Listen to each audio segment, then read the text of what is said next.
নমস্কার বন্ধুরা, সোমাস কিচেন ডায়েরিতে স্বাগত। আজকের রেসিপি হলো মটনের পাতলা ঝোল।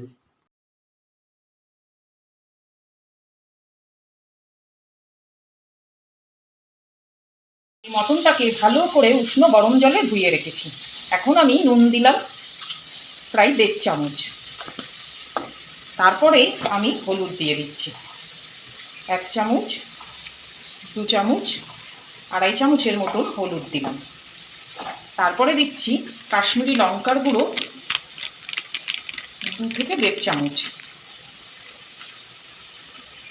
এরপরে আমি জিরে, গোটা জিরে, ধনে, শুকনো লঙ্কা, কাঁচা লঙ্কা, রসুন, আদা একসাথে বেটে নিয়েছি মিক্সিতে। আমি এটা সবই দিয়ে দিলাম। তারপরে ওপরে আমি সর্ষের তেল দিয়ে দিচ্ছি। খুব বেশি সর্ষের তেল দিচ্ছি না। তারপরে আমি মটনটার মধ্যে টক দই দিচ্ছি, প্রায় 50 গ্রামের উপরে টক দই।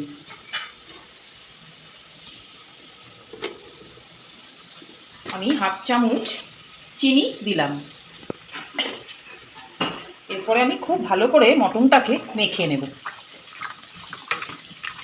আমার খুব ভালো করে মাটনটা মাখা হয়ে গেছে। এরপরে আমি বেশিক্ষণ রাখতে পারবো না, 10 মিনিট স্টে করবে এটা।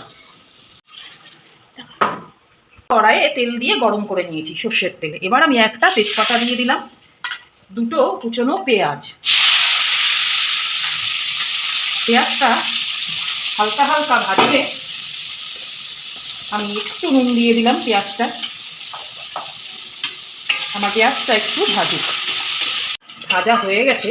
আমি পেঁয়াজে একটু নুন চিনি দিয়েছি যাতে কালারটাও ভালো আসে আর পেঁয়াজটাও তাড়াতাড়ি মজে যায়।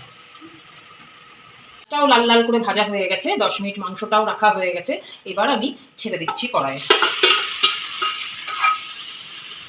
এবার আঁচটা জোরে করে দিলাম। ভালো করে আমি এটা কষবো এখন।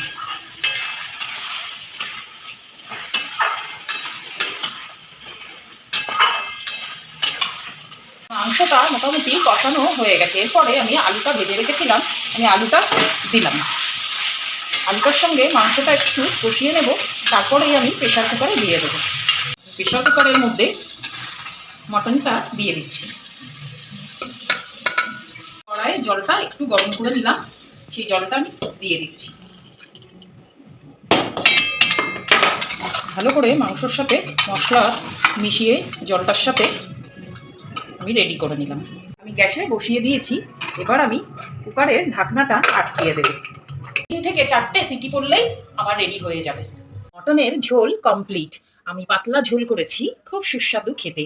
যদি এই রেসিপিটা ভালো লেগে থাকে তাহলে একটা লাইক, শেয়ার আর সাবস্ক্রাইব করবেন আর বেল আইকনটা প্রেস করতে ভুলবেন না।